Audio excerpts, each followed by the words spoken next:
alhamdulillah garuu waan rabbi jedhe malee kan namni jedhe taatu yoo ulfaata.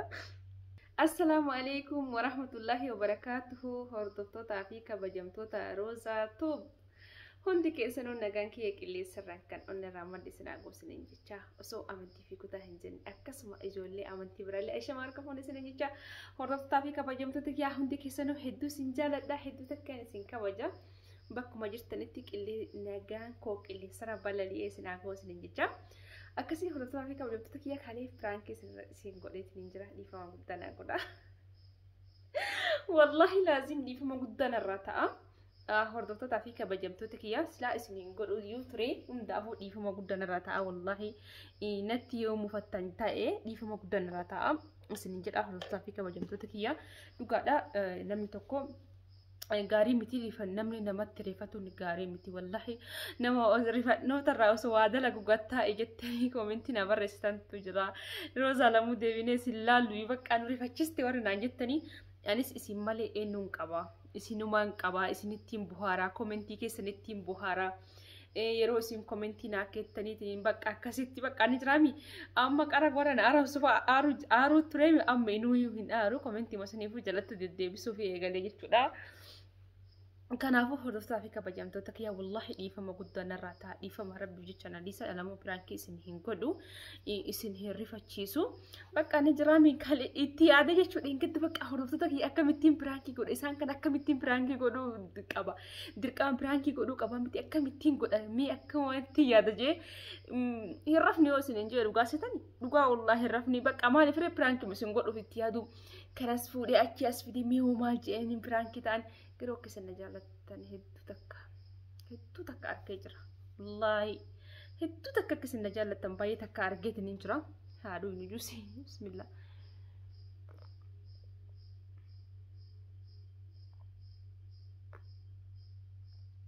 Juusi waaw. Firiijii keessaan taa'ee hedduu takka qorra baay'ee bareedaadha. Haaduu inni isin hin jedhee miti reessa haaduu inni. Akkasii hordoftoota fi kabajamtoota kiyyaa kana booda isin rifachiisu rifannoonni nama gaarii miti. Akkuma isin godhudha beetumaan kana hunda isin godhe malee waan biraa miti. Yoo isin lallaale eentu na lallaale. Yoo isin natti hin kaane eentu natti hin kaare. Yoo isin bakka waan gaarii naan hin jenne eentu naan jaalle anillee isin malee homaan qabu. Waluma qabna wal jajjabeessina waa hundumarraa isinillee warri yoo waan qabdan isinillee hatta bakka dirqama dhuguma akkuma isin hin jedhe ammallee follow wajja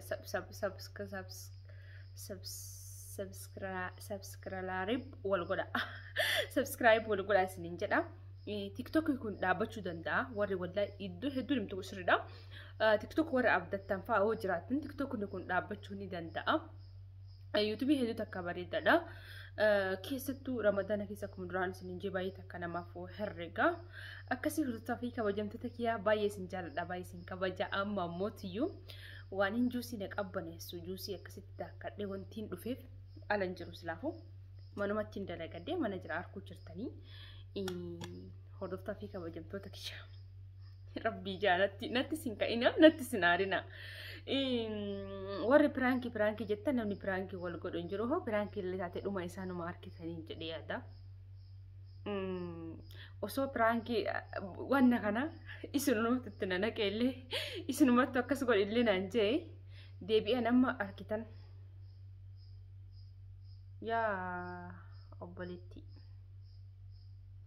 Mataan na dhukkubu jira jecha isin jette tokkorraayi mataan kee inuma qawna jee dhiigaan qabu dhiini natti ka'e oli.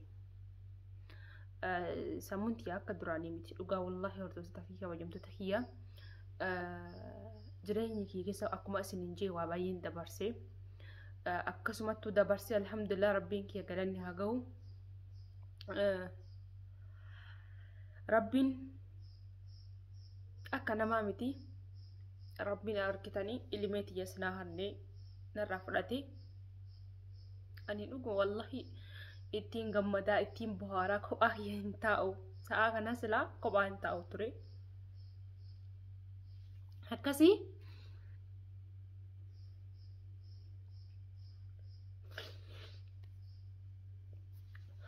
kanaafuu jechuudha hedduu sammuun tiyaa cinqin dandeessu baay'ee cinqii akkasitti hin dandeessu jecha namaas hin danda'u.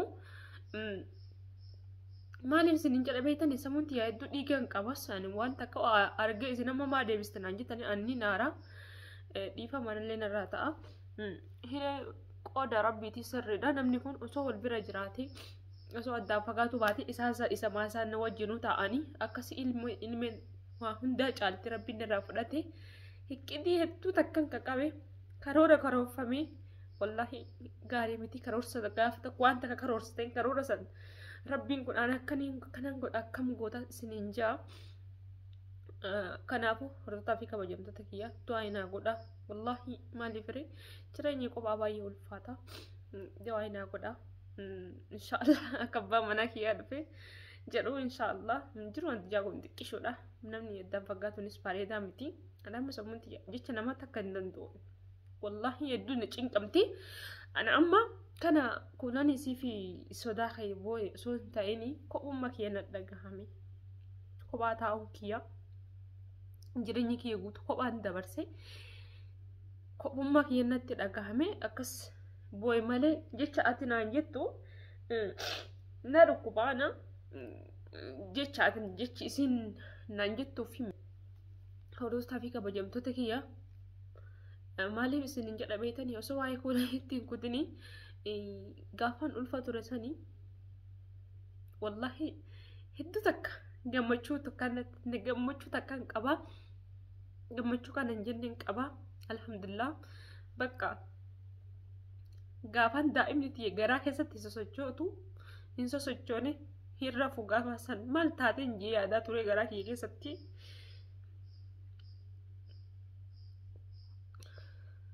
Alhamdulillah garuu waan rabbi jedhe malee kan namni jedhe hin taatu ni ulfaata wallahi ni ulfaata waan duuti taa'etteillee waan hunda waan ilmoon nama gootu arkee jira sirriitti argee ni beeka garuu rabbi nama kanneessu namarraa fudhachuu baate takka hamileen wanni nama jetti kophaa kiyyaa osoo amma silaa kan hundina mudatu baate ilmeetii yaa wajjidhaan isinitti hin dhufan jee yaade alhamdulillah waan rabbi jedhe malee kan namni jedhe hin taatu kanaafuu ani cinqiin qaba balleetti tiyya narraa dhaabbadhu cinqiin qaba sammuun tiyya na cinqamti jecha takka sirraa dhaga'uun fadhoon narraa dhaabbadhu bakka maal barbaaddee akkamiin feedes hin jaani sii galee kanaaf siif sodaa kee osoo hin taane wanni ani kana boocha kana boo'e ilmeen tiyyaa osoo daa'ima qabaadde daa'ima sanii bohaara jechaaf isin kophaa kiyya dhufe akkana isin aarsee isin yaachisu jedheeti hordoftaa fi kabajamtoota kiyyaa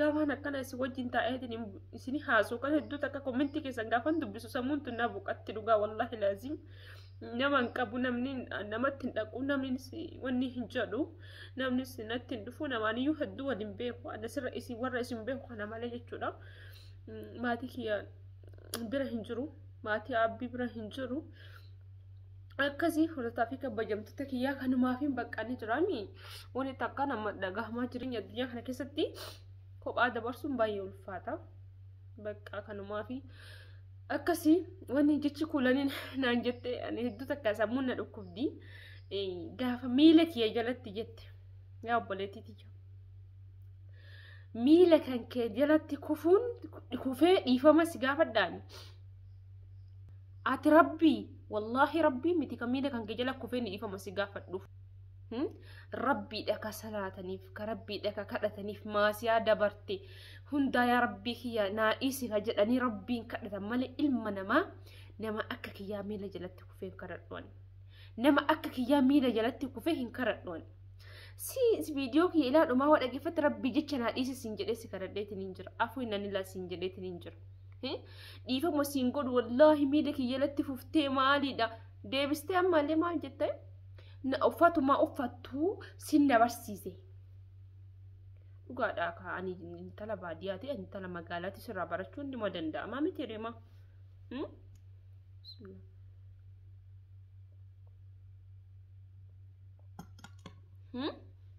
ani intala baadiyyaati dhugaadha ani baadiyyaa keessaayyuu baadiyyaadha garuu akkuma baadiyyummaa kiyyatti xiqqeenna kiyyarraa ka'ee agadha bakka fataan jee sammuu ta'e haa yaadu xiqqeenna keenyarraan abbaan kiyya wanna biyyaa nu gatee deemeef sanirraa ka'eetiniin ani seenaa kiyyaan dubbadha malee rakkinna biraan qabu. Wallahi lazim haati tiyya fataa jettee akka nama waan baadiyyaa jirtu akka nama magaalaatti jiraatti. Aslan dhugaasii fi maaliif sinjee beeyte kana jee of dhaadus of fakkeessus fi kana of guddisuus hin barbaadu. Alhamdulillah caaltuun fayyaadha. Gaafan fayyaa namaa kana waan hundayyuu irra ni gahan. Jireenya namaa kana keessatti waan namni fatanaan arginu hin jiru. Hedduu fatanaa arginu. Garuu waan hundaa barsiisee maalii uffata bifa tokko qabnaa yaadannoo isii akkanaan qabaa akkasuma sammaaltu si qaayisanii. Entu nuqaa isin jeesan. Yaadannoo qabattee dhiste bileekkoo dileetti ofirraa godhu kaasuuraa kiyya. Maal gochuun mobaayilii kan keessa kiyya. Aslan nama hin jaallanne tokko akkamitti mobaayilii keessa of kaayaniyyuu. Bakka ani lakkoofsa isaa, telefoona isaa, saawwan hunda isaa biiloo gaafa jette gaafa nama jaallatu tokko addaan bahuu barbaaddu akkami beekama. Ati hiriyaatti yaadhiisii fakkeenyaaf siin jaa nama sigalee an jecha hin danda'u ni beektallee uumaa kiyyanatti fakkaata jecha hin danda'u. Hiriyaa kiyya kana dhiisii atis nama gaafa abbaa manaa ofiitiin gargar facaan akkam godhan beekama. Ni obsitaafi, ni gorsitaafi, ni dhoysitaafi. Gaafan achi sirraa dhufte akkam godhan beekta osoma jettee itti kolfitu osoma jettee itti kolfitu akkuma inni qorsa sii qotaa jirutti ati qoricha qottaaf itti dhiista bakka maali fakkeenyaaf siin jedhan sigalee nama biraa dhiisii isaa jaarsa ofiitu iyyuu namni jibbee addaan baha biraa deemaadha gaafa namarraa dhufte jechuudha. Kanaafuu dhiisi kaa bakka na dhiisi ati na barsiise akka uffadhus akka dibadhus na barsiise. Okay, gaafa yaman dhufe gaafa jalqabaa tokko dhaqee in dubbadhuudhis gaafa sani waan ni wayii yaani waan hin beekneef naaf gootee turte garuu kuulanii kana ajaa'ibu baay'ee jireenya kiyya keessatti awwaa namarraan baradhu akka ani narraa fakkeenya fudhatan barbaada malee namni akka narraa fakkeenya fudhatu barbaada malee an namarraa fakkeenya fudhachuun barbaadu. Ofii of gorsuu ofii himuu barbaada malee akka namni natti himuu barbaadu. Hayaati kiyya keessa nama galchuun barbaadu jireenya namaa keessas galuun barbaadu. Naataate naata ubaatti ana beeka malee. Ati na uffisee asiin meeqaan bitti badaa? Meeqaan bitti laata? Meeqaan bitteeyyuu ati uffatuma ati na barsiiste kanayyuu maaliidha miila kiyya jala kuftee dhiifama na gaafattaas iyyuu hin barbaadu. Anna barbaade siin jenne dhiifama na gootaa siin jedhe afoo inaani laayii siin jedhe obboleettii tiyyaa shamaa ajaa fokkataa taa jennee wal arrabsaan jirru. Kana jennee wal arrabsaas illee arrabsaan jiru. Yaa obboleettii ani keessa kiyyaa madaa hedduun qaba. Madaa baay'een qaba. Akka jecha madaa sanuu hin dandeenye akka jechi namaa na tuquun barbaadu. Maaliif namarraa fagaadhee kophaa jiraadha beektaa? Maaliif akkanatti taa'ee ona kiyya keessa taa'aa beektaa? Karaa gamaa gamanaan nama hunda ofirraa fageessee maaliif taa'aa beektaa? Namni akka waan anjuu hin barbaadu jecha namaa hin barbaadu akkanattuu maqaa jalaa hin bahan akkanattuu jecha jalaa hin bahan. Ani Roozaan jechuudha hedduu madaa baay'een qaba. Wallahi hordoftoota kiyya dhugaa isin hima madaa kana hin jenne keessa kiyya dhukatee jira. Rabbi jeekuula narraa dhaabbadhu. Sin kadhadha garuu miila kan kee jalatti hin kufu. Ati ookiin rabbiidhaa miti rabbii aalamaati ka salaataniif akka sujuudaniif isaadha. Gooftaadha. Kasaa kana nu uume akkatti nu dubbiseessi bardu akkana gaafa sirraa haasofneetiin hin jenne walitti qaaynu barkuulanii namni kun jechuudha. Jiruunii mitiitu waan addaan baawar. Siigalii nama meeqa osoo akkanatti ilaaluu dhabaa jirraa bar. Nuti maal mee yoo bakka narraa dhaabbattee narraa dhaabbadhu bakka hin dandeenye bakka narraa dhaabbadhu gaafaati waan an jettu hordoftoonni kenna ati deebisin ana obsuu hin danda'u bakka obsan qabu waan hordoftotaaf kabajamtoota kiyya dhugaa isin himaa sammuun tiyya obsan an qabdu an. Yani bakka maaliif irree waa obsuu hin danda'u anna aaraa. Waan inni hin qabne akka namni na tuquun barbaadu miila kiyya jala kuftee ati na kadhata malee jettee bara ati na kadhata malee miila kiyya jala kuftee jettee kuulanii maaliif kufamaa? Oo haadhaaf abbaa kiyyaati. ربي دافي هذا فباء في تك صلاة نفعتي أكسي تا أكسيتي نابدنا راكولني جتشستي قرأنا كرا ديمو رتي سيدا سيف مدن بدا كان جتشستي قرأنا كبكا ديمو هند من جتشانسي قرأنا بكا ديمو هند تويو ومكاكيس آفا ديما غافسا نبيسيستي يوكا سيدا نالاب دي بريدايو akka shaffilaatti ijoolleen shaffilaa siidaan adaabaa bakka ijoolleen baalee siidaan adaabaa akkas taanaan isiin kakaraan nagalmeessoo deemuu irra ijoolleen baalee siidaan adaabaa abdanii mire ergaan kuulanii gama garas deemtee wanni gochuu jirtu kanatti akka sanirra osoo siidaan adabdaniirra bareedaadha na beeksistee yookaan sigalee kanaaf obboleettiyaa narra dhaabbadhu sinjaamii nan tuttuqin ana hedduu takka baqa keessa kiyyatti hedduu dhagahamu jira narra dhaabbadhu kuulanii narra dhaabbadhu ishii wallallee barbaadde qophiidhaan kun aanmaanii jechaan nama dubbachuudha harkaan nama deemuu filadha an dhugaa isinii hima akkanatti osoo wal bira jiraanne anaafaati nama walitti wal bira taa'u miti Tani akkatti badhee kaataanii walitti qaaqurra osoo walitti dhufnee wal galaggalleen barbaadan. Bakka narraa dhaabbadhu kootu yoo jette siifin dhufa hoo tiraanspoortii illee karaa kana dhufuu sodaatte bakka badhee waliin jenne akkasitti deddeemu siif dhufa bakka sammuu naan dhukkubsin dhiifama narraa naan dhukkubsin ana sammuuti obboleettiitti jaani. An karaa deemurra dalagataa deema siinii dalagaa kuradda karaa deemurra dalagataa deemaatiin siinii dalagaa kuradda eenyu nagartee kan dalayni.